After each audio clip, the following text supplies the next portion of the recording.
Bene, allora la regia ci ha detto che possiamo cominciare, quindi buonasera. Ringrazio tutti i fedeli che sono arrivati qui, che avevo visto anche tutte le altre volte, e ringrazio Alessandra Sarchi, il nostro ospite, che nonostante un impedimento per cui non ha potuto essere qui presente, perché Alessandra Sarchi vive a Bologna, ha comunque voluto fare la sua relazione. Noi le siamo grati di questo fatto.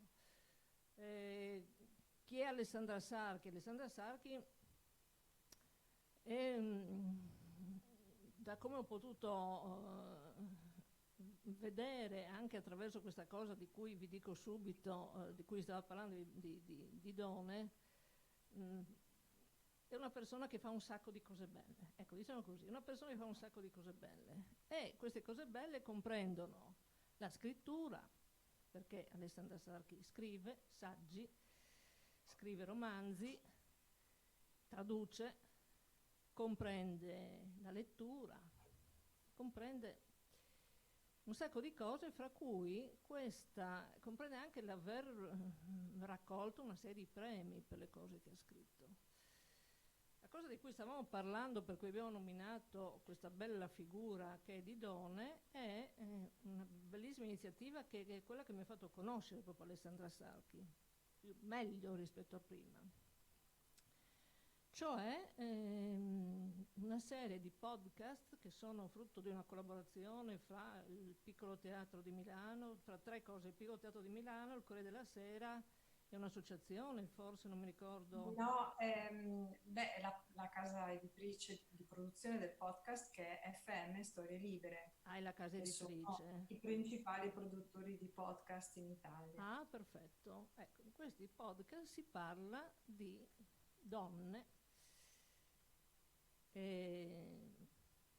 create da scrittori, di cui quindi sono personaggi di qualcosa, si intitola Vive e consiste in riscritture di una parte del destino di queste donne, ma non sono riscritture, sono proprio cose che ha scritto Alessandra Sarchi, sono donne, eroine proprio, che si riappropriano della propria vita, cioè da un certo punto in poi non fanno più la fine che lo scrittore, la tradizione ha loro destinato, ma decidono di riprendere in mano, in qualche modo. Perché dico in qualche modo? Perché i modi in cui riprendono in mano sono modi diversi fra loro. Cioè le tre riappropriazioni, diciamo, di se stesse, di queste donne ribelli che io ho visto, cioè quella di Francesca da Rimini, che è la seconda, prima ancora viene Madame Bovary, che sono proprio due donne protagoniste da cui partiremo oggi nel nostro discorso, la terza appunto di donne di cui parlavamo prima. Queste donne hanno avuto un determinato destino. Loro si ribellano a questo destino e attraverso la penna di Alessandra Sarchi e anche la sua voce, oltre alla voce di un'attrice, quindi sono altre due donne appunto che sono protagoniste di tutto questo, queste storie vengono riscritte in modo, secondo me, splendido, di grande interiorità, commovente, e che dà il senso di come ognuna di noi si possa riappropriare di un destino che pensa sia stato scritto. Cioè, io penso che Alessandra Sarchi abbia pensato a queste donne protagoniste e abbia pensato a se stessa e abbia pensato anche alle donne che l'avrebbero ascoltata. Si ascolta perché in rete lo trovate, basta che digitiate Corriere della Sera Alessandra Sarchi e trovate questi primi tre podcast che sono già usciti, resi pubblici. Sono per me di grandissima commozione e interiorità, cioè, non solo vale la pena ascoltarli, bisogna ascoltarli. Sono di grande insegnamento, almeno per me, così come secondo me solo le donne sanno insegnare, sanno essere maestre ad altre donne e in questo caso anche maestre d'amore. Comunque questo è solo così una cosa introduttiva. Io lascio immediatamente la parola a Alessandra Sarchi. Il titolo l'avete visto, si parte da Madame Bovary e da Francesca da Rimini, perché il nostro ciclo è un ciclo attorno a Dante, cioè noi non andiamo dritti su Dante, noi rileggiamo alcune cose di Dante che ci suggeriscono qualcosa sul nostro presente, sulla nostra vita, sulla nostra storia, sulla nostra attualità. E la domanda che ci si pone è una domanda legata alla lettura, l'avete vista nel titolo, c'è un peccato solo femminile come domanda. Questo è il tema di cui discuteremo oggi, di cui ci parlerà Alessandra Sarchi, che io ringrazio. Prego. Grazie a voi, grazie dell'invito. E appunto mi scuso di nuovo di non essere potuta venire a Cervignano. Io amo moltissimo il Friuli, volevo dirlo, è una terra che mi piace molto e quindi mi dispiace davvero non essere fisicamente con voi, però insomma mi sono fortunata una mano, quindi era meglio che stessi un po' tranquilla a casa, non, insomma, mettersi in viaggio non era proprio sicurissimo. Allora, il tema l'ha introdotto Dianella, è quello appunto delle donne e della lettura e a partire da Dante. Allora, diciamo che forse la più grande lettrice che incontriamo nella Divina Commedia, a parte le donne che popolano tutte le rime di Dante e spesso sono lettrici, è Francesca da Rimini. Francesca da Rimini, insomma, ve la ricorderete per memoria scolastica, comunque è un personaggio realmente esistito, era figlia di Guido da Polenta, signore di Ravenna, e Dante le attribuisce una vicenda molto infelice, che è quella appunto di aver commesso adulterio con il fratello del marito che le era stato assegnato, che era Gianciotto Malatesta. Lei lo avrebbe tradito con Paolo e a seguito di questo tradimento i due sarebbero stati uccisi, no? Quindi Francesca viene presa come exemplum di lussuria, infatti lei e Paolo, di cui peraltro non si dice mai il nome, ma sta solo al suo fianco, piange e rimane muto tutto il tempo, li troviamo nel canto quinto dell'Inferno, che è un canto estremamente importante perché rispetto ai canti precedenti è come se ci fosse davvero una svolta, no? Nei canti precedenti abbiamo incontrato i tre animali simbolici che cercano appunto di spaventare Dante, no? Lo cacciano dentro la selva, e poi tutta una serie di passaggi che sono ancora un po' astratti. Con il canto quinto invece la Divina Commedia assume una dimensione proprio romanzesca e questo lo si deve molto al fatto che Francesca è un personaggio realmente esistito, quindi la storia entra dentro la Divina Commedia, cioè Dante si appropria di un personaggio che è esistito veramente, del quale in realtà noi non sappiamo nulla perché è Dante la fonte principale, sappiamo solo che è esistita perché abbiamo il testamento di Verrucchio Malatesta, cioè il suo genero, che la nomina e nomina i suoi discendenti, quindi sappiamo che è esistita, che ha avuto come marito Gianciotto.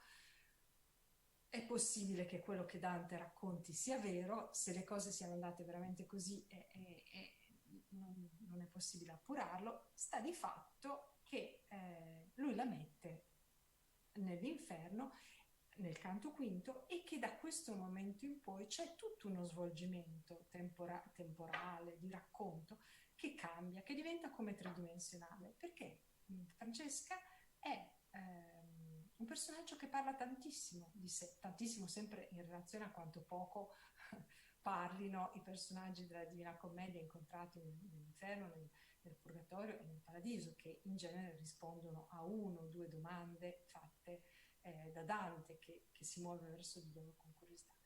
Francesca la prima cosa che dice quando parla di sé dice che è nata a Ravenna, quindi dà una collocazione storico-geografica di se stessa, e dopo parla moltissimo di quello che le è successo. E questo ve lo dico perché per sottolineare la centralità e l'importanza di questo personaggio che ha uno spazio verbale e di presenza all'interno e della Divina Commedia, come pochissime altre donne hanno. C'è la Beatrice, ma Beatrice è, come dire, la figura dell'incarnazione dell'amore divino e della teologia, quindi è la donna eletta profeta, la vediamo nel 33esimo canto del Purgatorio, quando ormai Dante si avvia verso l'inferno, è lei la guida che subentra a Virgilio ed è una donna che si alza in piedi, dice come un profeta per l'appunto, no? Quindi ha queste doti assolutamente di guida spirituale. E poi sono poche altre le donne alle quali è concesso di parlare così tanto e di occupare così tanto spazio all'interno del poema. Una di queste, per esempio, è Cunizza da Romano, che si trova nel canto nono del Paradiso, ed è una strana figura, perché pur avendo avuto tanti mariti, forse anche tanti amanti, Dante sottolinea questa sua dedizione all'amore, ad un amore superiore, quindi comunque la mette nel, nel cielo nel cielo di Venere. E poi quali altre figure ci sono? Non sono tantissime, sono Piccarda Donati, per esempio, che è una figura di donna che era stata, si era fatta monaca in vita e poi era stata obbligata dal fratello a un matrimonio, quindi era stata sottratta ai voti e per questa ragione è, diciamo, nel cielo più basso, quello della luna, del paradiso. E anche lei parla di sé, parla di Costanza d'Altavilla che le sta a fianco, illustra qual è la ragione, no? La volontà che tutto muove a sé, no? Come un mare, lei dice, no? Cioè la volontà di Dio e come le diverse anime rispondono a questa. Quindi anche lei di fatto è una sapiente, una specie, anche lei dispensa un sapere teologico a Dante che durante il viaggio apprende tutto ciò che ignora dell'aldilà.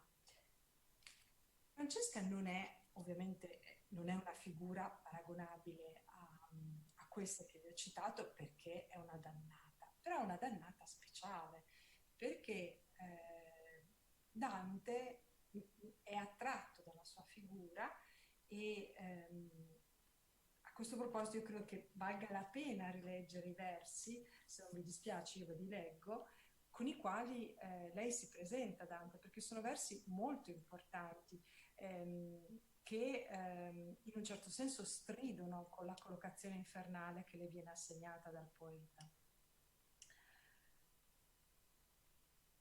Allora abbiamo detto che si trova nel canto quinto, che ha visto che nel canto quinto i dannati sono sferzati da questa bufera continua, da una bufera buia, no? Che li spinge di qua e di là, e a un certo punto Dante si rivolge a Virgilio e dice: poeta, volentieri parlerei a quei due che insieme vanno, e paionsi al vento esser leggeri.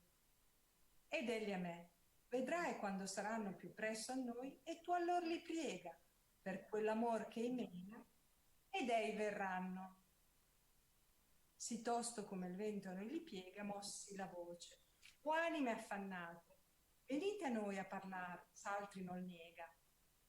Quali colombe dal Dio chiamate, con l'ali alzate, ferme al dolce nido, vengono per l'aria dal voler portate, cotali uscir della schiera vedido, a noi venendo per l'aria maligno. Sì forte fu l'affettuoso grido. O animal grazioso e benigno, che visitando vai per l'area perso, noi che tignemmo il mondo di sanguigno, se fosse amico il re dell'universo, noi pregheremmo lui della tua pace, poiché hai pietà del nostro mal perverso. E questa è Francesca che si rivolge a Dante. Allora, vedete come nei pochi versi che vi ho letto, in realtà li definisce come leggeri, no? C'è questa immagine di leggerezza, mentre tutto nell'inferno è pesante, gravoso, è terribile, no? E poi c'è l'amore che li spinge, no? E questo amore poi ci domanderemo se è lo stesso, no? Che muove l'universo, perché la parola è la stessa, ma forse non è la stessa accezione, no? E poi lui si rivolge a loro e lei subito gli risponde: o animale grazioso e benigno, quindi usa la terminologia che era quella della cavalleria cortese, cioè delle persone ben educate che avevano studiato i testi antichi, che avevano studiato la poesia, quindi c'è un riconoscimento fra i due. Francesca appartiene esattamente a quel mondo, no, a cui apparteneva Dante, cioè si era formata studiando i classici, leggendo le stesse poesie della poesia trobadorica e stilovista e soprattutto dei romanzi cortesi che andavano tanto di moda nelle corti dell'epoca. E addirittura gli dice che se loro non fossero dannati, cioè lei e il suo compagno, pregherebbe Dio per loro, ma Dio non li può ascoltare perché la preghiera di un dannato non ha valore. E poi appunto gli dice che è nata Ravenna. Dopodiché gli dice che cosa le è successo, perché si trova in quel luogo. Amorca il cor gentil, ratto s'apprende, prese costui della bella persona che mi fu tolta, e il modo ancor m'offende. Amorca non l'amato amar perdona, mi prese del costui piacersi forte, che come vedi ancor non m'abbandona. L'amor condusse noi ad una morte.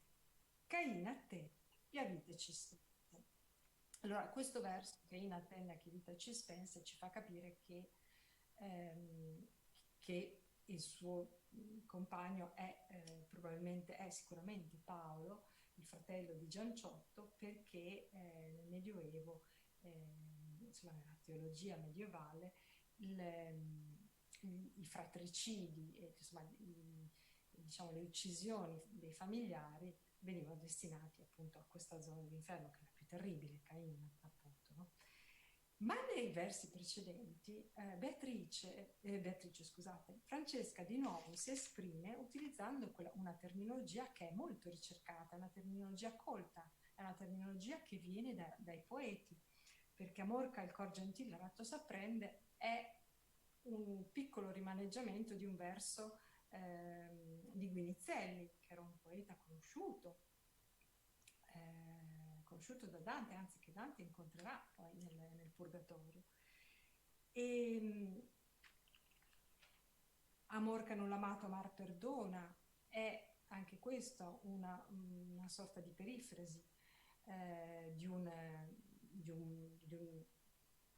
motto che troviamo in un famoso trattato amoroso che veniva letto all'epoca, quindi il De Amore di Marziano Capella. E poi l'amor condusse noi ad una morte, ecco, anche lì riecheggia di fatto l'idea di un amore fatale, come era inteso per esempio da Cavalcanti, che è un altro poeta molto ammirato, conosciuto, è amico di Dante. Quindi in realtà, e poi la struttura di questi tre versi, con questa triplice anafora che è molto colta, molto bella, no?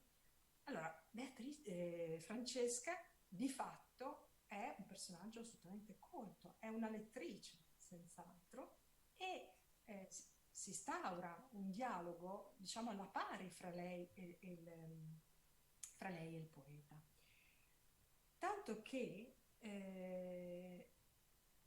il poeta potrebbe anche accontentarsi di quello che gli ha detto Francesca, ma in realtà non si accontenta, cioè lui vuole sapere di più, proprio perché ha capito che c'è un'affinità fra di loro, c'è un'affinità fra le loro esperienze intellettuali e probabilmente anche sentimentali. Anche Dante ha conosciuto l'amore terreno e anche Dante ha conosciuto probabilmente delle figure di donne che poi sono diventate tentatrici. Ne troviamo ampia testimonianza nelle rime, no? Quante volte anche nella vita nuova, no? Quando appunto tradisce Beatrice. E quindi Dante gli chiede di nuovo di spiegarle meglio che cosa sia accaduto, no? E lei c'è quel verso bellissimo in cui lei dice, no? Nessun maggior dolore che ricordarsi del tempo felice nella miseria, no? E ciò sa il suo lettore, no? E Virgilio sa molto bene questa cosa. Quindi Francesca accetta, no, di parlare ancora con Dante e di spiegargli come effettivamente si sono innamorati. Quindi prima gli aveva dato una spiegazione più astratta, no? Cioè gli aveva detto con questi famosi tre versi, no? che amore appunto che aveva irretiti e che poi li aveva portati alla morte. E Dante gli chiede, ma spiegami meglio come sono andate le cose sostanzialmente, no? E lei gli dice, noi leggevamo un giorno per diletto di Lanciolotto come amor lo strinse, soli eravamo senza alcun sospetto. Per più fiate gli occhi ci sospense quella lettura e scolorocci il viso. Ma solo un punto fu quello che ci vinse, quando leggemmo il disiato riso esser basciato da cotanto amante. Questi che mai da me non fia diviso, la bocca mi baciò tutto tremante. Il galeotto fu il libro e chi lo scrisse. Quel giorno più non vi leggemmo avante. Allora, Francesca dà una spiegazione di quello che è avvenuto estremamente interessante, perché sembra effettivamente che le cose siano andate così, cioè che lei e Paolo si erano ritirati a leggere un libro, leggevano il Lancillotto, che era appunto un romanzo molto famoso, che raccontava gli amori fra Ginevra e Lancillotto, Ginevra la moglie di Re Artù, quindi di nuovo un amore adulterino, ma non c'era niente di strano perché tutta la letteratura trovadorica e cortese è piena di amori adulterini, essendo che appunto l'unico vero amore era quello irrealizzabile, no? nella concezione del tempo e veniva spesso spiritualizzato o sublimato. In realtà però appunto quando leggono il punto, no? Un punto fu quello che ci vinse, cioè quello in cui nel Lancillotto bacia Ginevra bacia Lancillotto, il cavaliere di Re Artù, e qui invece appunto Paolo bacia Francesca.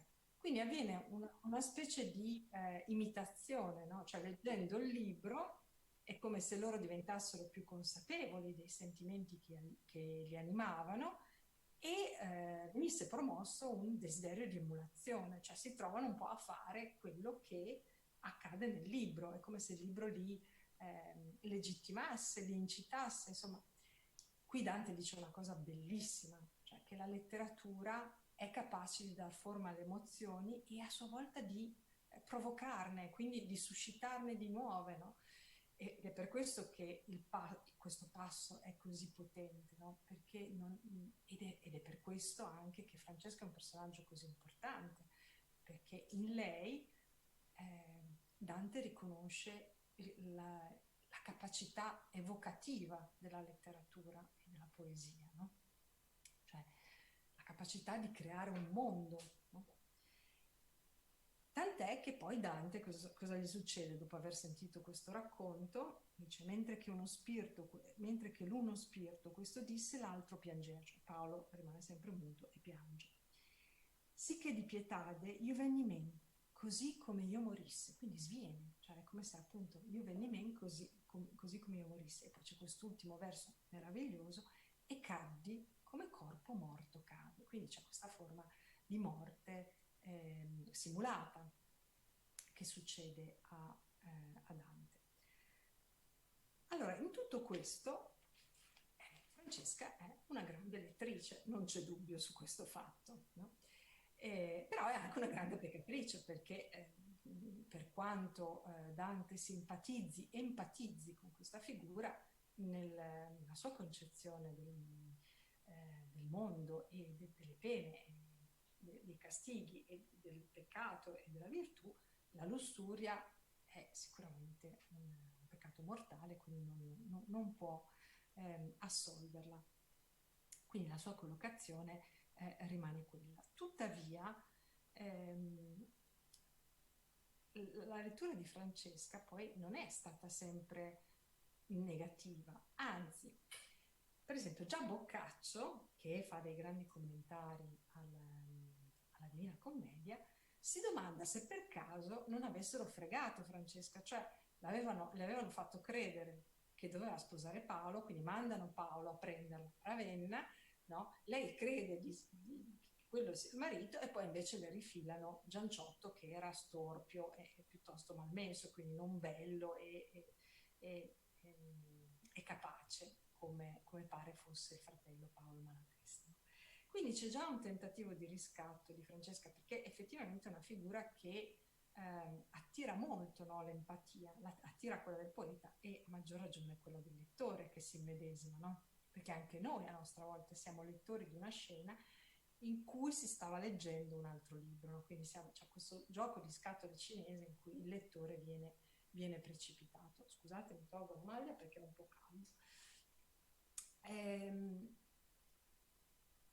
Però ovviamente col fatto che appunto è una peccatrice, a parte Boccaccio, diciamo che è sempre poi stata vista anche come una figura negativa, insomma, viene vista come una bagascia, cioè una seduttrice. E la lettura non era vista come un fatto positivo, perché allora i padri della Chiesa avevano detto chiaramente che le cose che le donne potevano leggere erano poche, c'erano i testi sacri e poi anche quelli non tutti. Quindi questa che leggeva romanzi d'amore da sola con il cognato, ovviamente era come esporsi alla tentazione, tant'è che poi, per esempio, nei vari manuali che troviamo medievali, ma anche successivi, su come le donne si devono comportare, appunto, quello della lettura è un capitolo attentamente sorvegliato dagli uomini, perché la lettura può indurre in tentazione e Francesca è il chiaro esempio di questo interdetto fra donne e lettura, che vedremo ha una storia molto lunga. La cosa interessante è che invece poi però verso la fine del Settecento Francesca gode di una grande fortuna perché viene letta in epoca diciamo pre-risorgimentale, tardo illuminista, come una figura della passione, cioè come colei che rispetto al destino che le era stato assegnato dal padre e insomma, questo matrimonio combinato, ma erano tutti matrimoni combinati all'epoca, quindi non è che c'è da farsi illusioni, si ribella e sceglie l'amore, no? Ma questa è ovviamente una lettura romantica, cioè sappiamo che il romanticismo esalta la passione, esalta il libero arbitrio, esalta, come dire, i sentimenti vissuti sempre nelle loro corde più estreme. E Francesca era un'eroina perfetta, già Foscolo comincia a riabilitarla e poi da lì ci sarà tutta come dire, un'esaltazione di Francesca. E in un certo senso arriva a noi, diciamo, arriva al Novecento, ma poi anche a noi, attraverso questa forma di lettura, no? Cioè come una figura dell'amore. Però insomma, su quale amore poi bisognerebbe farsi delle domande. Ma sta di fatto che noi la troviamo immortalata in quella celebre scultura che sta al centro della porta, in cui lo scultore francese Rodin, alla fine dell'Ottocento, aveva riprodotto quasi in una versione anastatica l'inferno. Le baiser, il bacio, è proprio il centro, no? di questa composizione. E poi anche una scultura, ne ha fatto anche una scultura a sé, quindi il bacio fra Paolo e Francesca. Il quadro di Hayez, il bacio per esempio, no? Cioè sono tutte, come dire, versioni di una fortuna che anche da un punto di vista non solo letterario ma iconografico punta molto, no, sull'elemento della passione, no? E quindi viene messo anche un po' in ombra il fatto che Francesca fosse invece anche una grande lettrice.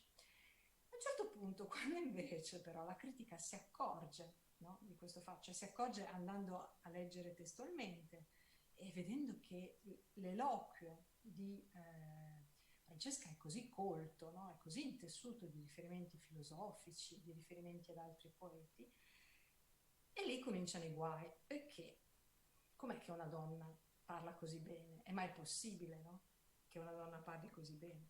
Allora vi leggo, no, perché vale la pena di leggerlo, quello che scrive Contini, che peraltro è stato grandi critici della letteratura italiana, studiosi della letteratura italiana del Novecento, che però su Francesca ha veramente una posizione tanto più criticabile quanto però sintomatica di una forma di misoginia molto, molto radicata e inconsapevole in un certo senso. Vi leggo. Francesca è un'usufruttuaria delle lettere, cioè una che affitta una camera in sostanza delle lettere, no? Quel che si dice una lettrice, non una produttrice in proprio. È vero che la cultura la volge a un'applicazione vitale, perpetrata al di fuori della sfera strettamente tecnica. Se c'è selvaggina da critica psicologica, anche di alto tenore, pretesto a estrapolazioni sentimentali, o supremazia o diritti dell'amore, al riparo teologico della condanna, o George Sand o Ibsen, essa è lei, Francesca. E dovrebbe dolermi, ma non mi riesce abbastanza di averla respingere nella parte di un intellettuale di provincia. Allora, come Contini potesse dire che Francesca è un intellettuale di provincia, ma veramente ce lo domandiamo, nel senso che non c'è nulla in quello che Francesca dice, se non la sua provenienza. Sì, faceva parte di una corte di provincia, ma tutta l'Italia era fatta di corti di provincia, no? Forse neanche la corte papale era così centrale all'epoca, visto che poi il papato si divideva in diversi posti. Quindi questa è un'accusa veramente moderna e molto maligna, no? Perché? Ma perché? Perché Francesca, in quanto donna, non può aver letto. E se ha letto male, ha capito male, no? Si serve di quello che ha letto per giustificare la sua storia. No? No, questo dissidio fra donne e letteratura ha veramente una storia molto lunga, no? E lo troviamo, per esempio, anche in Rousseau. Rousseau scrive un romanzo epistolare molto interessante, bellissimo, peraltro lunghissimo, c'è più di 800 pagine, che si chiama La Nouvelle Héloïse. La protagonista è Julie, che è una fanciulla molto ben istruita, perché la madre le chiama un precettore, il quale precettore è un illuminista, quindi è una persona assolutamente informata sulle idee del tempo, che le fa studiare la geometria, che le fa studiare la fisica, che le fa studiare i testi antichi. Ma fra i due scoppia una passione amorosa che va al di là delle materie di studio. Julie è coltissima, cita continuamente testi di Metastasio, di Petrarca al suo amante nelle lettere, no? E infatti il romanzo viene chiamato La Nouvelle Héloïse perché il modello è quello del rapporto fra Abelardo ed Eloisa, che peraltro anche quello finisce male, perché anche Eloisa era una donna molto letterata, molto colta, che si era innamorata del proprio precettore.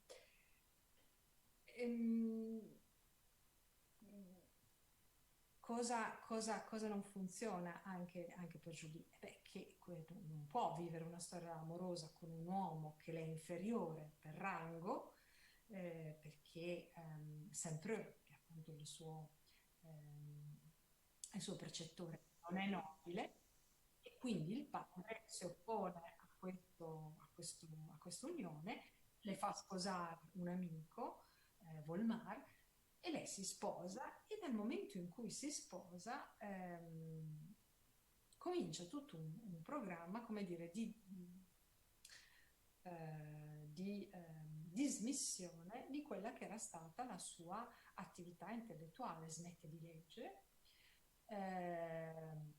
smette anche di, per esempio, bere il caffè. Il caffè è interessante, questa cosa, lo beve solo nei giorni festivi. Il caffè era associato all'attività intellettuale, era considerato, insomma, un eccitante, ed era la bevanda degli illuministi, quindi era senz'altro un piacere che aveva gustato insieme al proprio amante, al precettore, sempre dal momento in cui si sposa, no, e veste questo ruolo di madre di famiglia. Avrà poi infatti due figli.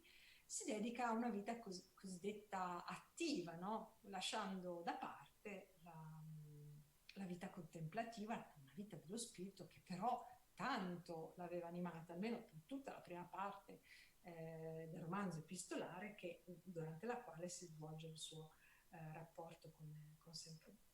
Poi che succede? No, altra cosa interessante, si sottopone anche ad un regime alimentare, cioè quindi si priva della carne, si priva dei dolci, lei che era abbastanza golosa, no? E questo fatto della golosità, cioè il peccato di gola, sempre è legato comunque al peccato anche di una forma di conoscenza, di una forma di gusto, no? Cioè, Quindi si toglie anche i cibi e diventa quasi una scelta. Poi nella tenuta in cui vive viene praticata questa forma di egualitarismo, per cui anche i servi e le cameriere vengono trattati come se fossero dei pari, non proprio, insomma, come quasi se. E sembra un mondo idilliaco, no? Quello che viene dipinto nel momento in cui Julie diventa una moglie e una madre virtuosa. In realtà non è proprio così, perché quando Saint-Preux, dopo essere stato lontano per 6 anni, si riavvicina, lei si accorge di essere ancora innamorata di quest'uomo, si accorge che le manca tutto quel mondo di passione intensa, di corrispondenza dei sensi, ma anche della mente, insomma, perché poi il marito Volmar è molto freddo ed è l'esatto opposto rispetto a Saint-Preux, il suo precettore e amante. E tanto fa che alla fine si uccide in teoria per salvare i bambini che si erano buttati nel lago a nuotare, ma in realtà la sua morte quasi preparata e voluta, no? Perché l'ultima lettera che scrive sempre lui dice che appunto, forse solo nell'aldilà loro potranno trovare una dimensione in cui vivere in pienezza e senza colpa quel loro amore che in vita non era stato garantito. Quindi di nuovo anche qui noi troviamo questo strano binomio, no? Fra un amore interdetto, un amore impossibilitato, ma anche la lettura interdetta, come se la lettura aprisse chissà quali voragini, no? Chissà quali finiture.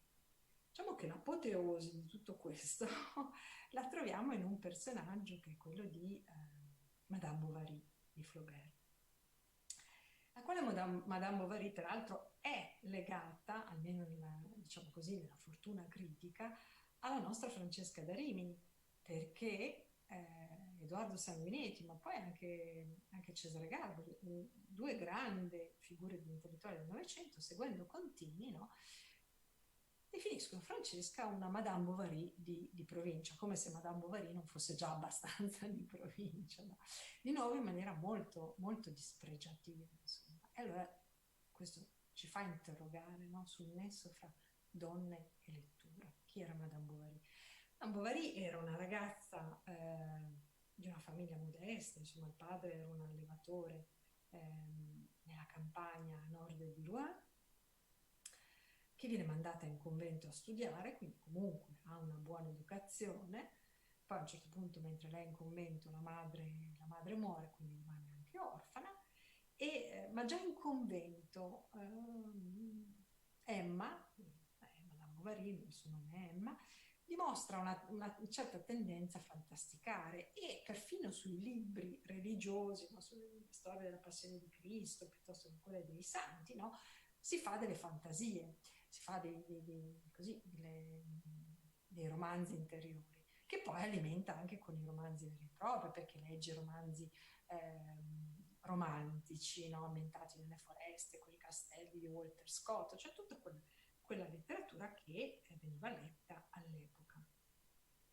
E che cosa trae Emma da tutto ciò? Una forma di evasione, cioè scopre che attraverso l'immaginazione la sua vita si amplifica, la sua vita si amplia, no? E che quel mondo di sogno, no? Forse le piace di più che non la realtà è noiosa, la realtà è triste. Emma fa poi l'errore di confondere le due cose perché si sposa con questo medico, Charles Bovary, che non è certo un uomo di acume e di ingegno e neanche di grandi ambizioni, sul quale lei investe fantasie e desideri che non sono a lui propri, e quindi si trova ben presto a fare una vita che è completamente sfasata a quella che appunto è la mediocrità del marito e quelle che sono le sue ambizioni, che sono ambizioni assolutamente umane, cioè vuole delle belle cose, dei bei vestiti, dei gioielli, dei bei mobili, vorrebbe andare a delle feste, divertirsi, quando ha occasione di partecipare ad una festa mondana le sembra di essere stata in chissà quale mondo, no? Al ritorno da questa festa alla quale è stata invitata, lei e il marito sulla carrozza, vedono per terra la tabacchiera e lei una tabacchiera foderata di seta verde, e lei si convince che questa tabacchiera appartenga a questo visconte che è conosciuto, no? Quindi vagheggia un mondo e sicuramente lo riveste di qualità che non ha, staccandosi sempre di più dalla realtà, comincia a fare debiti, comprando vestiti che non può permettersi. E poi ha delle relazioni adulterine anche lei, cioè, prima c'è Rodolfo e poi ci sarà Leone, insomma si invische in tutta una serie di rapporti nei quali lei proietta questo bisogno fortissimo di evasione, questa incapacità di vivere il quotidiano e questo desiderio, no? di sentirsi altrove, di sentirsi più grande, di sentirsi più forte, migliore, più capita, più amata, da personaggi che però non le corrispondono, perché sia Rodolphe che Léon sono due uomini molto mediocri, molto egoisti, che poi quando lei ha bisogno non l'aiutano, perché quando lei chiede aiuto a Rodolfo, quando ormai è coperta dai debiti che ha contratto, appunto per comprarsi delle belle cose, lui non la degna neanche, insomma, di una risposta. Quindi di nuovo c'è questa discrasia fra il contenuto dei libri, la vita sognata nella letteratura e quello che accade veramente, no? Nel quotidiano. E è interessante che la suocera, cioè la madre di Charles Bovary, dica che come dire, tutti i mali di Emma, perché Emma spesso è depressa, insomma deve stare a letto perché soffre di crisi di nervi, eccetera, eccetera, vengono dal fatto che legge troppi libri. Insomma, Charles Bovary dovrebbe togliere tutti questi libri alla moglie, basta. Lei invece si è fatto un abbonamento alla biblioteca, si è fatto un abbonamento a un cabinet che tutti i mesi le manda le novità in uscita, quindi continua ad essere una lettrice insaziabile. E momento, come dire, di massima disperazione nella sua vita rispetto alle vicende amorose appunto che la riguardano, ma anche rispetto al fatto che capisce che non può evadere da questa vita, coincide anche col momento in cui non riesce più a trovare piacere dai libri, perché a un certo punto dice «Je t'ai lu, ho letto tutto, cosa mi rimane adesso, no? Che cos'ho?» Quindi in Flaubert è molto evidente questa, diciamo così, connubio fra lettura, no? E peccato. Cioè, se uno legge tanto, no? Poi, e se è una donna, perché se è un uomo no, finisce, no, che commette dei peccati perché la sua testa comincia ad andare da un'altra parte e perché l'immaginazione gli si apre a dei mondi che forse lo corrompono o sarebbe stato meglio tenere chiusi. Allora, tutto questo è interessante perché ci fa riflettere sul fatto che in queste figure di donne molto colte, istruite, no? Per esempio sia Dante che Flaubert proiettano una grande parte di sé, però appunto essendo donne non possono identificarsi del tutto, perché Dante si identifica, l'abbiamo visto leggendo i suoi versi, si identifica moltissimo, empatizza con Francesca, però poi deve dire no, però calma, lei è una peccatrice, lei ha conosciuto l'amore terreno, io aspiro all'amore di Dio, che è una cosa più alta. Quindi Francesca rimane lì dov'è, cioè nell'inferno. Madame Bovary fa una fine terrificante, cioè Flaubert, che peraltro la circonda di personaggi tutti mediocri, perché abbiamo visto il marito non è niente di speciale, anzi è una persona pavida, inconsapevole, anche rozza, insomma, goffa. Rodolfo è un millantatore, un seduttore, non è certo, è un poco di buono sostanzialmente. Leone è un galoppino, cioè uno studente di legge che vorrebbe diventare notaio, ma insomma che cosa diventerà nella vita è ancora tutto da vedere e comunque alla prima buona occasione fa un fidanzamento favorevole per sistemarsi. Quindi sono tutte persone mediocri, per non parlare poi del farmacista, che vorrebbe essere il farmacista del paese dove vive Madame Bovary, che vorrebbe essere una persona istruita, ma in realtà anche lui è ignorante, consiglia delle cose completamente sbagliate, fa commettere una cosa terribile a Charles Bovary facendogli operare il ragazzino zoppo che lavorava nella sua bottega. E infine il terribile Lheureux, che è l'usuraio, cioè il venditore di stoffe e mobili dal quale Emma si rifornisce e che poi la ricatteranno. Quindi sono tutte persone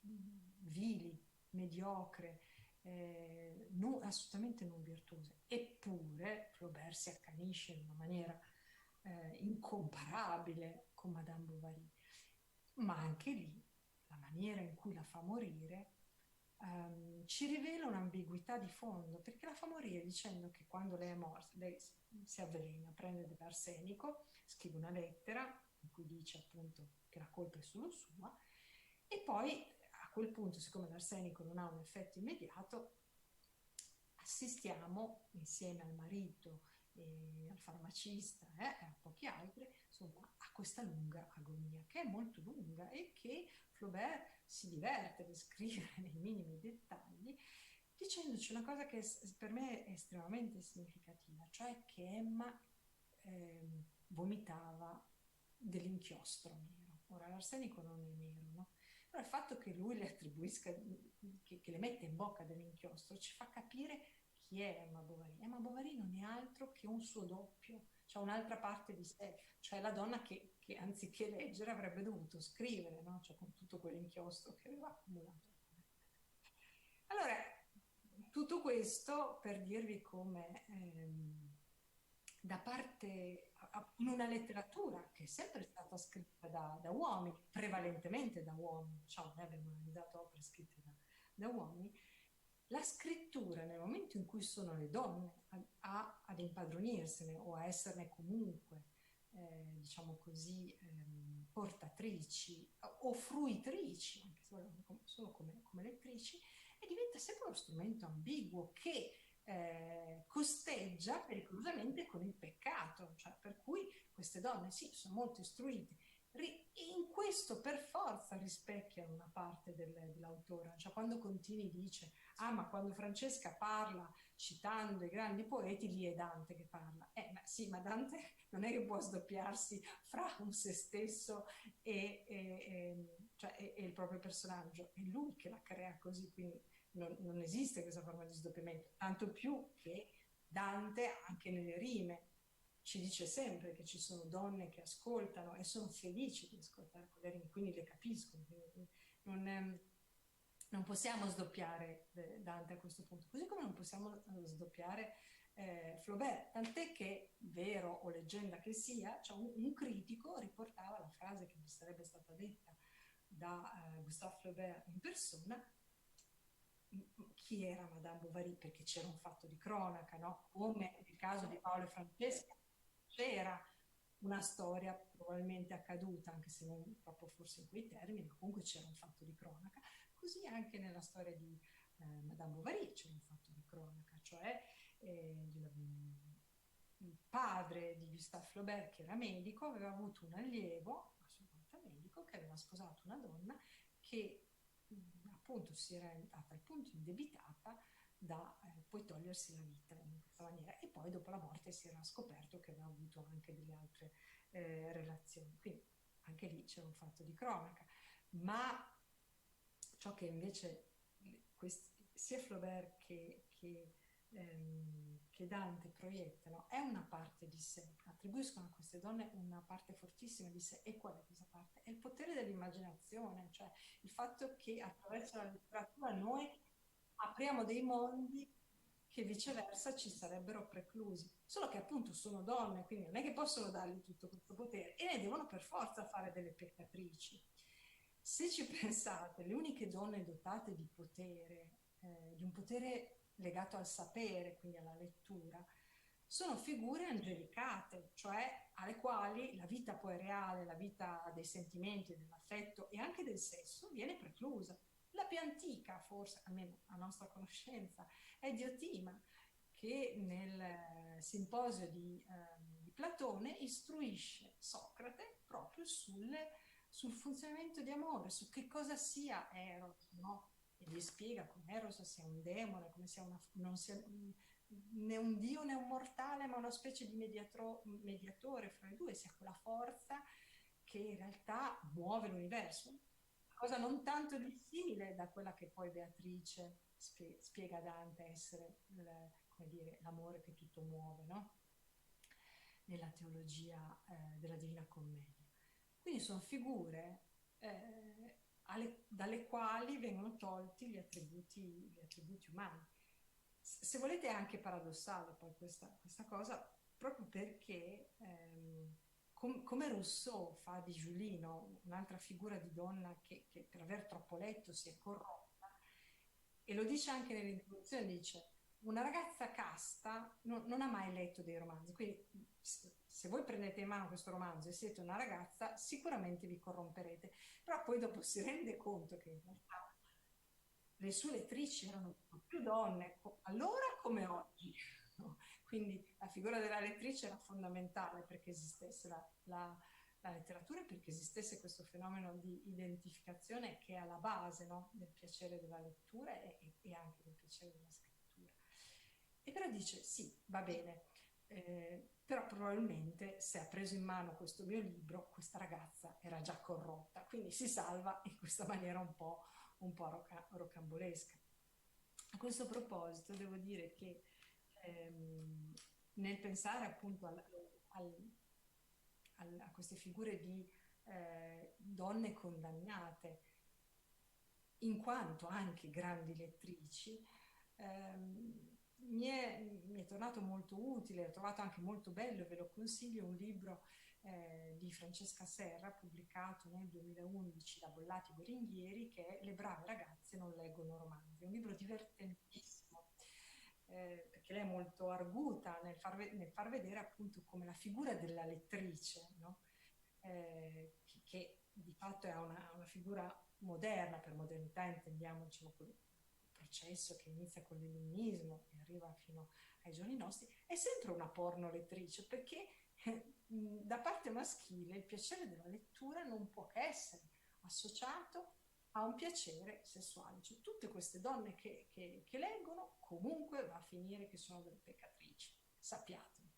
Ecco, questo è un po' il senso di questo percorso che collega due figure apparentemente così lontane, ma in realtà non così lontane, perché appunto in maniera molto maligna sono state avvicinate appunto da grandi critici e intellettuali maschi del Novecento.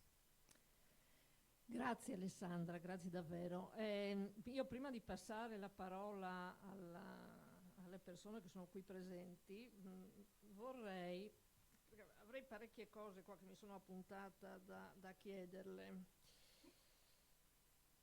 Torno dopo sul discorso centrale, cioè libro, desiderio, peccato, no? Perché c'è questa equazione sulla quale abbiamo discusso fino adesso, no? Libro, desiderio, peccato. Domanda, visto che nell'introduzione dicevo di questi podcast, per dare un'ulteriore visione di quello che lei ha appena detto, sarebbe interessante, secondo me, anche perché lei prima parlava di lettura romantica, no? Anche a me viene sempre a dire Beatrice, no? Lettura romantica. No, ma... è così. Io ho spesso questo lapsus, lettura romantica di Francesca. A me la lettura romantica di Francesca piace, lo dico, senza vergogna, mi piace questa lettura romantica.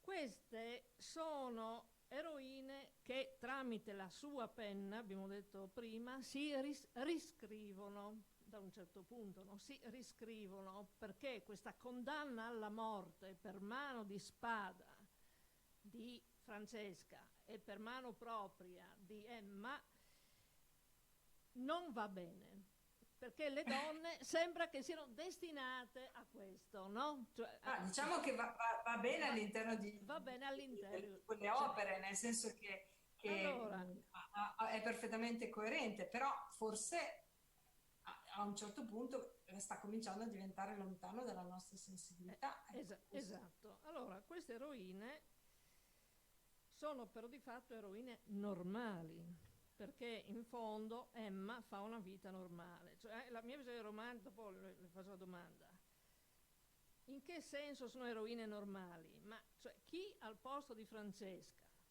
no? Chi al posto di Francesca e anche al posto di Emma, adesso sembrerà una banalizzazione, ma io non la vedo così, cioè col marito che si ritrovano, no? Scusi, no? Cioè chi con quel marito lì, avendo dovuto Francesca, perché avevamo visto fra l'altro in qualcuno dei nostri incontri cinematografici tempo fa, se le persone si ricordano, avevamo visto la delusione in un pezzo di un film, la delusione tremenda di Franceschi, di Francesca quando arriva per procura Paolo. Lei non si è resa conto che era lì per procura, era tutta contenta di sposare finalmente il suo innamorato, eccetera, eccetera, e lui gli dice no, io purtroppo rappresento mio fratello, quello appunto che dicevamo che aveva problemi, cioè, chi non si butterebbe nelle braccia di Paolo? Oppure nel caso di Emma Bovary, cioè di fronte a quella vita di campagna che stava conducendo vita scialba, per quello ripeto io ho una visione romantica, no? Vita scialba con marito scialbo, no? È chiaro che poi lei si butta nelle braccia di persone altrettanto negative, no? Però almeno la spinta, il desiderio di vivere, il desiderio di avere in qualche modo qualcosa che questi libri le suggerivano come se fosse esistente e che l'avrebbe portata fuori, perché questo è il bovarismo alla fine, no? Cioè sono insoddisfatta della mia vita e mi cerco una vita parallela, no? È chiaro che poi questa vita parallela, nel caso di Emma Bovary, diventa insoddisfacente a sua volta, più i debiti, più tutte le faccende, eccetera, alla fine suicida, no? Non regge nemmeno al mondo che lei si è costruita. Però chi non cercherebbe di trovarsi una vita, per quello secondo me sono eroine normali, no? Ma perché dico questo? Perché da come io ho letto, ascoltato più precisamente i suoi podcast sopra Francesca e sopra Emma, loro praticano, tramite le sue parole, una vera e propria sfida, cioè il loro atto di ribellione è un atto di sfida evidente, e la loro sfida loro la mettono in pratica mettendo in luce proprio tutto quello che veniva prima, perché Francesca, che si trova in questa visione, in quella situazione di vento, di aria senza corpo, non può toccare, non può. La sfida di Francesca è riprendere il suo corpo. Questa è la sua, no, è riprendere il suo corpo, cioè io rinasco, cioè tu mi hai tolto una cosa fondamentale di me stessa, il corpo. Io ti sfido adesso e me lo riprendo. Il discorso di Emma Bovary, e quello che colpisce, perché va dritto, secondo me, dritto al significato di queste figure, così come noi possiamo leggerlo. Il discorso che fa Emma Bovary, legato anche all'inchiostro che c'ha lei adesso ripresentato, no?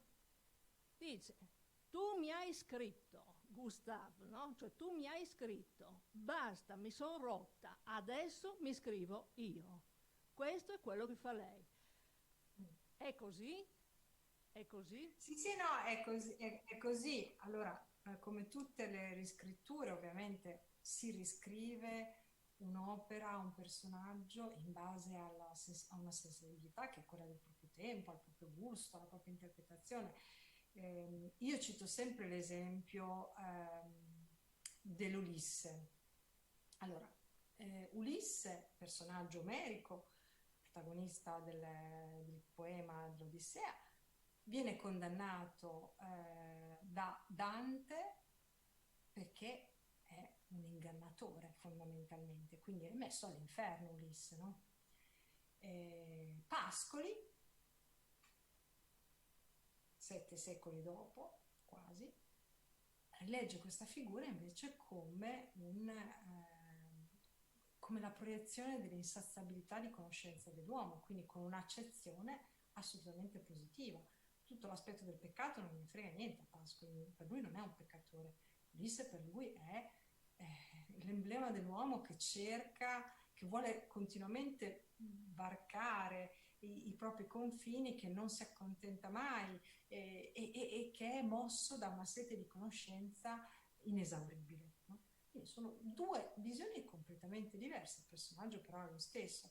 Questo per dire come le riscritture aprano sempre il personaggio a delle possibilità che erano insite dentro il personaggio stesso, ma che ovviamente non sono state sviluppate o sono state, come dire, sottaciute a favore di altre, no? Quindi io ho lavorato su questi personaggi per delle cose che c'erano già dentro di loro, no? Ma che ovviamente, insomma, i vari autori hanno sacrificato rispetto ad altri. Ovviamente la mia è una prospettiva che tiene conto del fatto che per fortuna le donne a un certo punto hanno iniziato a scrivere, per fortuna le donne a un certo punto non sono più state costrette a dei matrimoni obbligati, insomma, che tiene conto di quasi 2 secoli di lenta ma reale emancipazione femminile.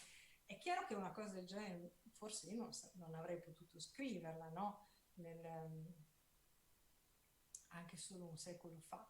Ricordiamoci che Virginia Woolf in Una stanza tutta per sé prova a immaginare, ma se i drammi di Shakespeare li avesse scritti la sorella di Shakespeare, avrebbero avuto la stessa fortuna. Poi si rende conto che non sarebbe potuta esistere una sorella di Shakespeare con quella libertà di dire, con quella capacità di dedicarsi alle proprie opere, perché le donne all'epoca di Shakespeare facevano altre cose, avevano un altro ruolo, tanto e tanto se riuscivano a scrivere qualche verso, insomma. Quindi è chiaro che il nostro sguardo è sempre storicamente collocato e quindi io su questo ho pensato un destino diverso proprio perché mi sembra che sul ruolo della donna oggi ci sia in atto, e non solo da oggi, ma insomma da almeno 2 secoli, una riflessione profonda e che porta a un'emancipazione, insomma, che porta, se non alla parità, comunque a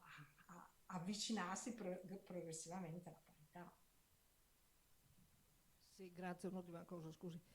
Sì, ma infatti queste riscritture fanno riflettere proprio su questo, no? Su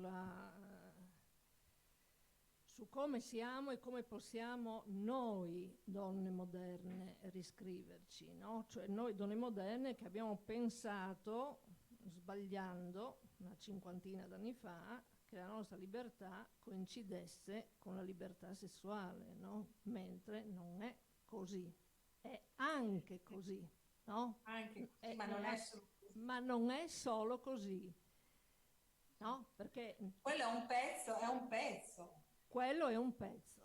Allora, torno un attimo sulla libertà sessuale, sulla citazione, perché lei prima ha citato Diotima, quindi ci ha portati nel mondo greco, no? Nel mondo greco, no, questa secondo me è una cosa anche interessante, no? Perché c'è da chiedersi quanto di questa cosa che sembra così lontana, no? Anche perché abbiamo adesso l'Afghanistan che ci sta mostrando a 2 passi quello che sta succedendo ancora, no? Nei nostri tempi. Allora, nel mondo greco è qualcosa, c'è anche adesso, ma non occorre andare in paesi di quel genere. Cioè, nel mondo greco c'è la donna destinata alla stirpe, no? La cosiddetta moglie, la donna destinata alla cura, no? E la donna destinata al piacere, no? Guarda caso, la donna destinata al piacere è la donna, qualche volta, la donna colta, no? Cioè, l'esempio colta, qualche volta. Cioè l'esempio delle etere, per esempio, è un esempio in questa direzione. Cioè quelle poi, fate le opportune differenze, non so, sono le geishe in Giappone, o che ne so, la stessa figura a me colpisce, mi ha sempre colpito, hanno dato alla TV poco tempo fa il film, non mi ricordo il titolo, andiamo in un'altra epoca, quindi facciamo uno spostamento di epoca e anche di luogo geografico, no? Cioè proprio spaziamo, cioè la figura di Veronica Franco, per dire, è una figura estremamente affascinante. Se è un'altra epoca siamo qui da noi, siamo a Venezia, no? È la figura di Veronica Franco, invidiata dalle mogli, cioè era una donna invidiata dalle mogli, perché tu sei una donna libera, noi possiamo solo fare figli, noi possiamo solo cucire, qualche volta anche suonare e cantare, a noi il libro è precluso. Questa è la... A noi il libro è Invece Veronica Franco, no? Non solo, siccome è stata introdotta la cortigianeria dalla madre, non è solo una donna colta che legge, ma è una donna che scrive, e questo è determinante secondo me, perché nello scrivere si fa l'amore, nel senso che l'amore viene costruito dalla scrittura. E Veronica Franco, ecco, è d'accordo su questo? Assolutamente, assolutamente, ma c'è infatti una forma di, come dire, di relazione molto forte, ma insomma, Platone aveva capito fra Eros e sapere, fra Eros e scrittura. Certo. Vorrei un attimo prima di passare, perché avrei ancora qualche cosa da...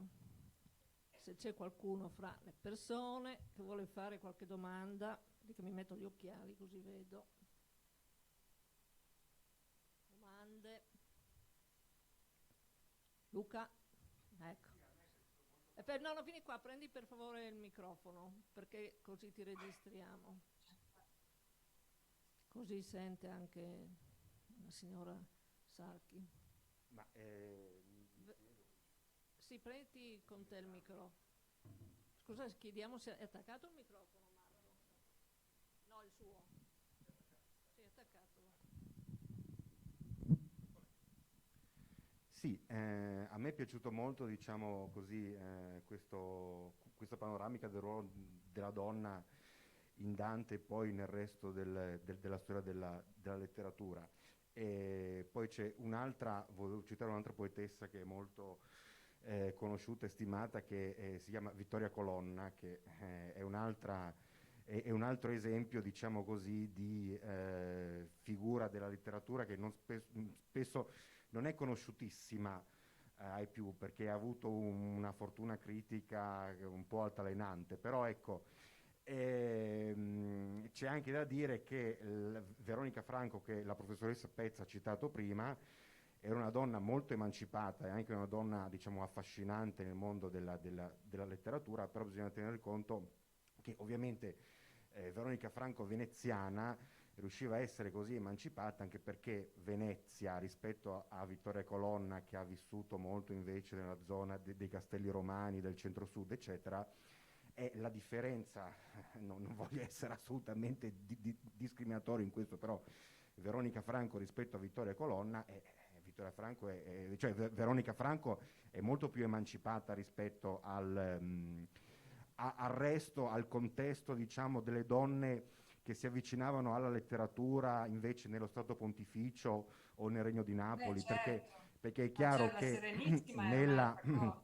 Serenissima Repubblica di Venezia, ecco, però mi interessava molto anche il passaggio, al di là della figura femminile nella letteratura, che è molto affascinante, diciamo, da studiare, da comprendere, il passaggio in cui si parlava di Ulisse in Pascoli, cioè 2 settimane fa c'è stato un incontro con un professore della Sapienza, io un po' ho cercato di avvicinarmi al tema, nel senso che c'è un Dante che dal punto di vista dell'estetica, della metrica, della bellezza di certi passi della commedia è affascinantissimo ed è comunque condivisibile. C'è un Dante che in alcuni passaggi è un pochettino così, non dico che risulti antipatico, però è chiaro che nel canto di Ulisse, qui siamo nella città del Festival del Coraggio, quindi non posso non citare Ulisse. Ecco, sicuramente l'Ulisse, che è un testimone del coraggio, nella Divina Commedia di Dante non fa una bellissima figura, cioè quando Dante parla del folle volo di Ulisse, sono dei versi che danno anche un pochettino fastidio, perché è facile dire il folle volo, però se non ci fosse stato mai qualcuno che andava a vedere o cercava o si sforzava di vedere che cosa stava al di là delle colonne d'Ercole, noi non possiamo sapere che cosa... cioè Dante era un pochettino, come dicevo 2 settimane fa, un po' frenato da questa etica medievale cristiana che faceva emergere una sorta di contrapposizione tra il mondo antico dove c'era la hybris, il coraggio, e invece l'etica medievale che frenava un po' tutte queste cose, per cui l'Ulisse dantesco è stato contestato poi anche da altri scrittori proprio in virtù di questo, cioè, ripeto, quando si legge del folle volo, sì, folle volo, noi sappiamo che è folle perché poi l'impresa è nata male, però se non ci fosse stato qualcuno che tentava di andare al di là e di vedere cosa c'era al di là, e chi ci sarebbe andato? E quindi questo è, cioè, io per carità sono un estimatore di Dante, però c'è un Dante dell'estetica, della metrica, della bellezza di alcuni passi della Divina Commedia, e c'è anche un Dante che però è, non dico contestabile, però su alcune cose, tipo quella di Ulisse, ci sono alcune cose che si possono così... si possono contestare, ma non per colpa di Dante, perché Dante è figlio del suo tempo e quindi in alcuni frangenti l'etica medievale si riflette su questo. Ecco, mi interessava questo, cioè, al di là del ruolo della donna, però questo è secondo me un aspetto fondamentale. Insomma, è chiaro che Dante aderisce ad una griglia di valori che non è la nostra, insomma, noi non abbiamo, cioè siamo impregnati come dire, di un'etica completamente diversa dalla sua, quindi qualsiasi confronto da questo punto di vista diventa difficile, cioè insomma un accostamento su un piano strettamente etico è molto difficile perché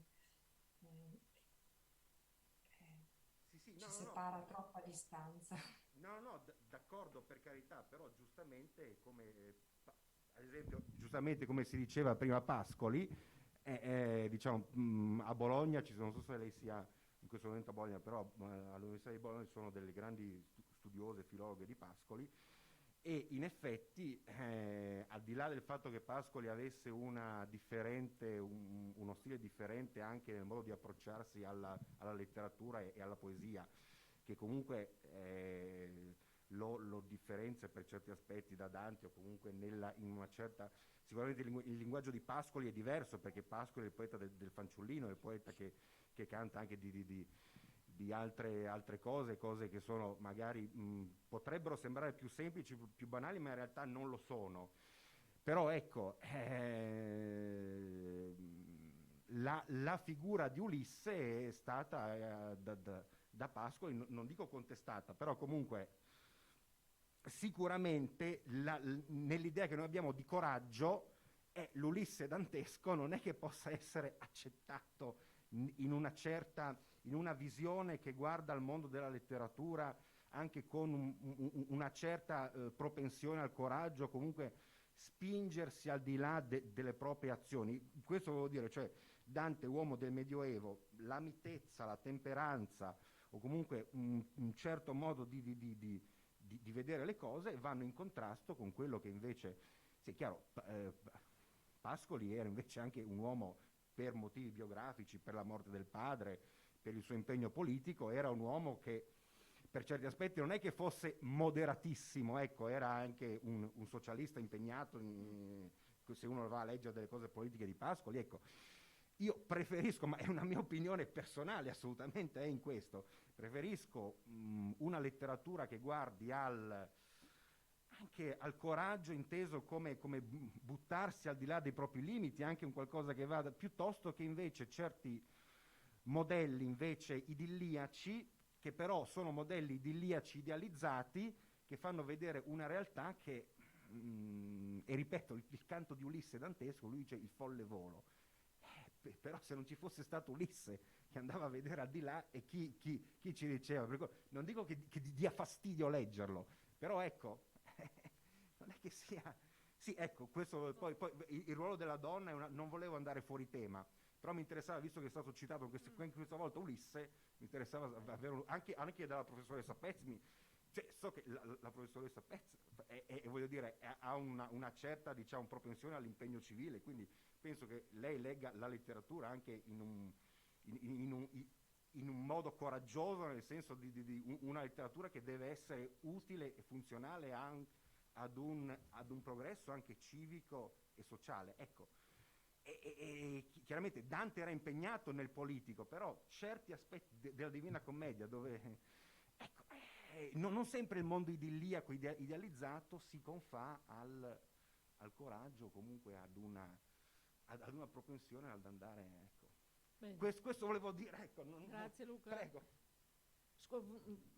Dopo le ripasso Alessandra la parola. Colgo un attimo l'occasione per tornare. Quale occasione? Il fatto che in questo intervento si sia parlato di coraggio, no? Per tornare al coraggio delle donne e tornare agli esempi greci su cui ci siamo fermati prima. Perché le donne che leggono, no? O comunque quelle che studiano, o comunque quelle che pensano in qualche modo, sono donne tuttora che fanno paura per il coraggio che emerge da questa loro dedicarsi nonostante gli ostacoli, per questo loro dedicarsi appunto alla cultura, alla lettura. Sarò più chiara. Torniamo all'esempio greco. Lei prima parlava di Diotima, no? Di Diotima, quindi siamo in campo filosofico. Però se pensiamo a Saffo, ad esempio, e a tutta l'opera di maternage estremamente coraggiosa che fece Saffo non morì, insomma, non lo sappiamo, però sicuramente non morì ammazzata come tutte le altre persone. Però Ipazia, per esempio, siccome io mi occupo di matematica, Ipazia è chiaro che viene sempre fuori in tutti i discorsi che riguarda le donne dell'antichità. Cioè Ipazia fu una donna di coraggio, di scienza, di sapere e venne uccisa. La figura di Medea, di cui si ricorda che parlavamo anche alla sua telefonata, la figura di Medea è una figura interessantissima, anche lei per quella riscrittura che è stata fatta, perché Medea fu, chiamiamo un'eroina che ebbe il coraggio di opporsi, ebbe il coraggio di praticare le sue pratiche, ebbe il coraggio di vivere le sue passioni, di vivere l'amore per Giasone, di vivere l'intera sua gelosia anche. Ebbe tutti questi coraggi e per questi coraggi venne condannata ad essere detta omicida dei suoi figli, perché quando parlavamo della riscrittura della Christa Wolf, Christa Wolf dice ma mette in dubbio che d'altronde questa è una tragedia, non è una vicenda storica, no? Però Christa Wolf dice ma e se fosse stata tutta una manovra sempre del potere che non ama queste donne colte, che non ama queste donne diverse, che non ama queste donne di sapere, che potrebbe incrinare il loro potere. Cioè quello è il discorso della scrittura. Cioè, probabilmente Medea non avrebbe ucciso i suoi figli. A Medea è stato attribuito l'omicidio dei figli proprio perché di nuovo si voleva con la morte concludere un ciclo esistenziale che sarebbe stato un ciclo pericoloso. Cioè non so se il mondo greco nella tragedia. Io sono insegnante di matematica, per cui parlo così, insomma, in modo molto approssimativo, per quel che ne so. Chissà se il mondo greco aveva voluto pensare una cosa del genere. Cioè, se attribuisce a Medea di aver ucciso i propri figli, ma magari c'è stato qualche greco che invece ha fatto esattamente il ragionamento contrario, ha detto è stato il potere che eccetera. Non lo so. Ma non lo so, la società greca, la cultura greca era estremamente misogina. Basti pensare che Pericle non sposa Aspasia, anzi no, La sposa anche a un certo punto, Aspasia non era ateniese, veniva da Mileto, quindi da una colonia, pertanto era considerata una straniera. Ma Pericle è più realista del re, per cui nella sua Costituzione il figlio che lui ha da Aspasia, quindi figlio legittimo, però perché a un certo punto poi si sposano anche, non è riconosciuto come ateniese.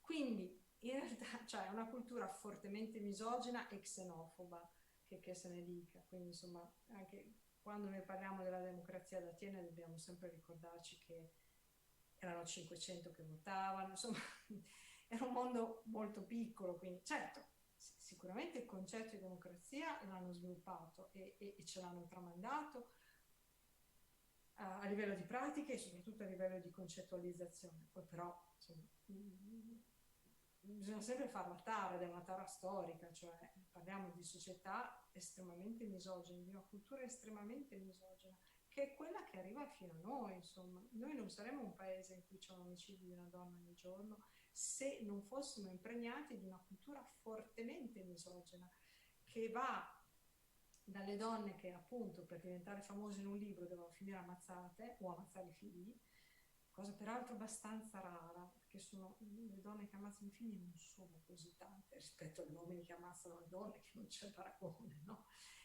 Però appunto sono sempre attributi negativi che bisogna dare a queste donne per contornarne la figura, per comunque non farle diventare dei motori di rivoluzione sociale.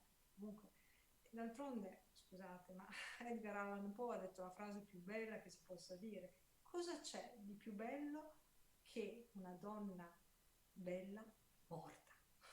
Morta. Quindi voglio dire, la dice lunga sul fatto che le donne per guadagnarsi un posto comunque appunto debbano compiere delle imprese che vanno fuori dall'ordinario e che poi però vengono punite in maniera molto forte.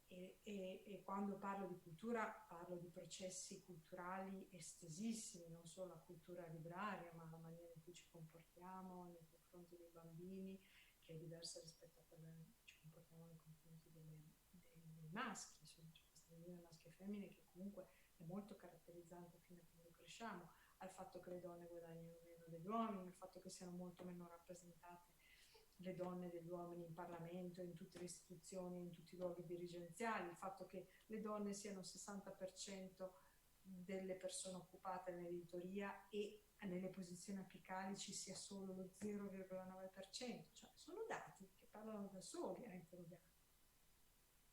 Pensi che qui in Friuli, non so se tutti quanti noi anche lo sappiamo, qui in Friuli noi abbiamo una giunta che non ha l'assessorato alle pari opportunità, tanto per dire, cioè, perché uno pensa che qualche volta le cose vadano migliorando, a parte che è evidente che le cose vanno peggiorando, perché lei parlava adesso di femminicidio più tutte queste situazioni che conosciamo e che non abbiamo il coraggio, a proposito del coraggio di prima, non abbiamo il coraggio di affrontare perché abbiamo delle classi politiche. Guarda, la interrompo solo per sì. dire una cosa: il femminicidio purtroppo in Italia viene trattato come fatto di cronaca. Non è un fatto di cronaca. No. In queste proporzioni è un problema culturale e il fatto che non lo si affronti come problema culturale rende impossibile risolverlo, perché è solo guardandolo come un problema culturale, cioè iniziando a fare educazione fin da piccoli, no,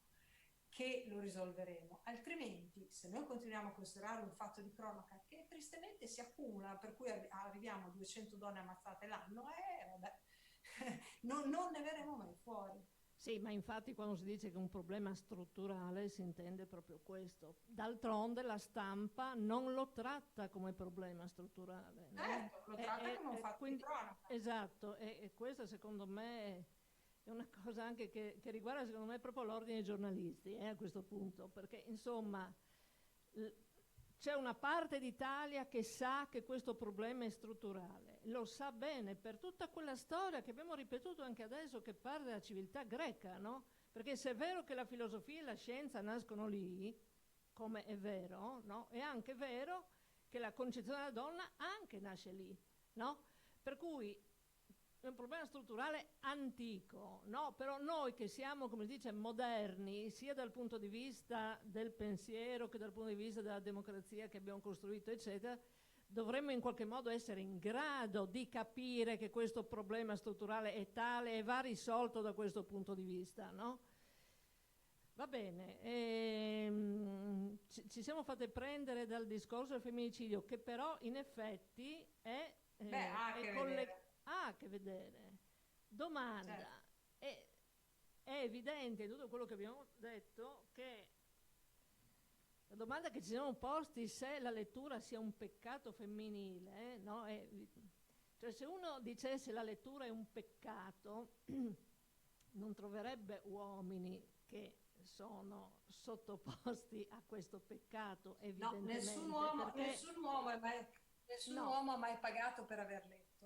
Ecco, questo secondo me, cioè, perché della domanda, la lettura è un peccato femminile, cioè è estremamente interessante, anche perché c'è questo Ma aspetto, sì. d'altronde anche è Eva che vuole conoscere l'albero del bene e del male, non quel tonto di Adamo. Sì, Qui. sì, no, oltretutto anche, scusi, vedo che anche la nostra Francesca, Paolo non dice una parola, no? Cioè, beh, ma Dante però è estremamente moderno in questo, quando si dice... Ma Dante aveva una grande fascinazione per le donne e attribuisce alle donne un enorme potere. Sì, sì, va bene, io... Poi sempre nei limiti di quella che insomma era la concezione delle donne dell'epoca, il ruolo delle donne, però hanno un enorme ruolo in tutta la sua opera. Forse Certo, stiamo facendo un po' tardi perché sono quasi sì, le ma 8. che ore sono quasi le... No, perché qua si chiude, no? Va bene. Sì, no, Cosa Luca, no, volevi aggiungere sì, qualcosa? no, volevo dire una cosa. Non Cioè, su Ulisse però, no, eh? no, no, no, Ah, no, boh, no, no, vai no, avanti. non è su Ulisse, però è così. Volevo dire, la realtà della letteratura, forse lei non sarà d'accordo con me, però, cioè, voglio dire, Giacomo Leopardi nella Ginestra, quando parla delle sorti umane e progressive, cioè, quando uno legge quei versi di Pascoli, chiaro che sono dei versi bellissimi dal punto di vista estetico e metrico, però lì Giacomo Leopardi ha preso anche un grosso abbaglio, perché comunque lui non credeva nel progresso e aveva un certo distanziamento, credendo che diciamo, la ginestra fosse un qualcosa di messo così in bilico, in balia delle forze della natura. Lui poi fa anche l'esempio, non so se nello Zibaldone o dall'altra parte, della mela che cade sopra un formicaio e distrugge il formicaio, cioè il rapporto tra uomo e natura. Però poi abbiamo visto che nel corso dell'Ottocento l'uomo è andato avanti e ha saputo, tramite la tecnologia, io adoro, sono laureato in materie umanistiche, però ovviamente i letterati, quello che ci viene proposto,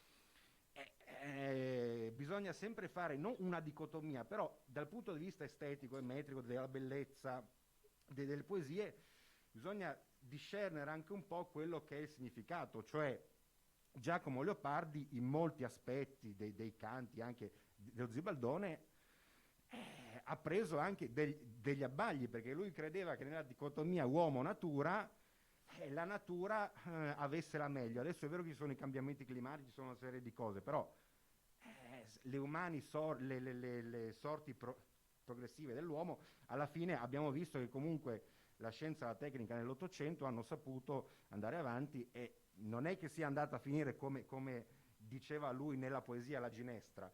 Per cui io cioè invito, i grandi della letteratura vanno letti e vanno studiati e capiti. Adesso, non voglio fare la lezione a nessuno, però bisogna tenere anche presente che non sono delle realtà monolitiche che ci danno un qualcosa, cioè voglio dire, Dante mette all'inferno uno degli Scrovegni, adesso dovrebbe essere il padre di Enrico Scrovegni, che era un usuraio, adesso da quell'usura lì è nata la cappella degli Scrovegni a Padova. Bene. Allora un usuraio ha creato con i soldi dell'usura la cappella degli Scrovegni a Padova. Infatti ci sono dei professori di storia dell'arte medievale a Padova che quando uno gli cita quel canto lì della Divina commedia rabbrividiscono. Adesso io quindi non voglio fare una apologia. Sì, cioè, chiudiamo, ecco, chiudi. questo volevo dire, che la realtà rappresentata dai letterati, eccetera, va presa con le pinze in alcuni casi. E mi dispiace, ripeto, l'Ulisse dantesco è una cosa che va presa con le pinze. Questo voglio dire, ovviamente non è che siano una contestazione, però sapere alcune cose, che poi ci sono state anche delle liti tra Tommaseo e Leopardi. Vabbè, ma questo Vabbè, adesso comunque, non ci adesso interessa. non ci interessa. Dai. Era solo così per dire Va che... bene, chiudiamo. Sì, no, ma non chiudiamo. voglio assolutamente... No, vamos Luca, dai, chiudiamo qui. Ok. Ma la letteratura è... Allora, parlavamo dopo perché sono le 8, no? Quindi bisogna andare. Parlavamo prima di maestre d'amore, no? Di maestre d'amore. E la letteratura femminile, quindi, la letteratura scritta dalle donne, no? Quella scritta dalle donne, ha questa funzione di maternage, di abbraccio verso le donne che devono cercare nel loro cammino quello che loro realmente sono, anche perché non so se sono un po' confusa nella domanda. No, ho capito benissimo quello che vuol dire. No, io credo di sì, perché se noi cominciamo a guardare quando le donne hanno iniziato a scrivere sul serio, cioè a pubblicare romanzi, ci sono modelli assolutamente alternativi a questi invece così molto luttuosi e tragici che abbiamo affrontato stasera, ma ce ne si potrebbero citare molti altri. Per esempio, se uno guarda, non so, i romanzi delle sorelle Brontë, sì. Charlotte, Emily e Anne, sono tutte figure di donne che a un certo punto assumono su di sé il loro destino, lo cambiano e si fanno valere e ragionano in autonomia, no? Sempre all'interno, no? Cioè, sono assolutamente consapevoli di ciò che è loro consentito e ciò che non è loro consentito in quel momento storico, ma all'interno di questi vincoli riescono ad operare delle scelte assolutamente autonome e di autodeterminazione, no? E nessuna di loro finisce ammazzata, anzi. Oppure Jane Austen, per esempio, per la quale ovviamente il principale problema è fare un buon matrimonio, che per una donna all'epoca il principale problema era quello, ma tutte le sue eroine dimostrano capacità di ragionamento, di discernimento, capire le persone che le circondano, capire in che razza di intrighi fanno parte. Quindi io penso che questi romanzi, posto che la letteratura non deve essere funzionale a niente, insomma, però potevano essere anche letti dalle ragazze dell'epoca e sono letti dalle ragazze anche di oggi, perché so, mia figlia e le sue amiche, uno dei romanzi da loro preferiti è Orgoglio e Pregiudizio di Jane Austen, per dire, no? Come anche una forma di che consentono alle ragazze di identificarsi in queste figure, no? E di prendere coraggio e di essere consapevoli di se stesse, no? Indipendentemente da quello poi che sceglieranno di fare, ma la consapevolezza è sempre un'enorme forma di forza interiore e il primo passo verso la libertà. Sì, consentono di leggersi proprio, no? Cioè dove io non trovo le parole, ecco che la letteratura, soprattutto quella al femminile, me le dà, ma me le dà su tutto, me le dà sull'amore, sul desiderio, cioè su tutto ciò di cui spesso non si parla, nonostante tutta la nostra libertà sessuale del 1968 che abbiamo creduto, come abbiamo detto prima, no? Sì, io penso questo, infatti credo anch'io che le sorelle Brontë, Austen, eccetera, vadano lette, soprattutto... Ma poi piacciono ancora molto, fra l'altro, sono romanzi bellissimi, ma piacciono ancora molto. Ma non piacciono solo alle ragazze e alle donne, eh? No, piacciono a tutti, piacciono anche agli uomini, perché anche agli uomini sono alla ricerca di dare qualche definizione, qualche concretezza alla loro idea d'amore. Cioè, io credo che questa sia una domanda che nei tempi nostri sia passata anche a loro, cioè mentre prima era nella letteratura, anche maschile, diciamo così, credo che i nostri uomini contemporanei, anche che non si occupano di letteratura, sentano forte anche loro questo interrogativo, e la letteratura può aiutare a delle risposte, e forse ci sarebbero uomini migliori se si leggesse più letteratura che parla d'amore. Cosa ne pensi? Forse sì, forse sì. Per Dante sì, era vero così, che la letteratura poteva avere anche questa funzione. Sì, Dante sì, ci dà anche questo grandissimo. Io direi che possiamo lasciarci così. Io la ringrazio veramente molto. Io ringrazio voi. Dopo ne parliamo magari al telefono più tardi, adesso ci salutiamo.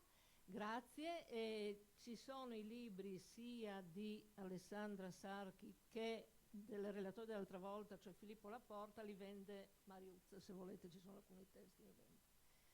Il pubblico Io vi saluto tutti, anche se non vi vedo, ma insomma vi ringrazio. Noi l'abbiamo vista bella grande nel monitor. Grazie veramente, è stato interessante. Invito tutti anche ad ascoltare, mi viene sempre a dire leggere, ad ascoltare i suoi podcast perché sono veramente magnifici. Grazie Alessandra Sarchi. Grazie. Vi ringrazio tutti. Buonasera. Buona serata. Buonasera.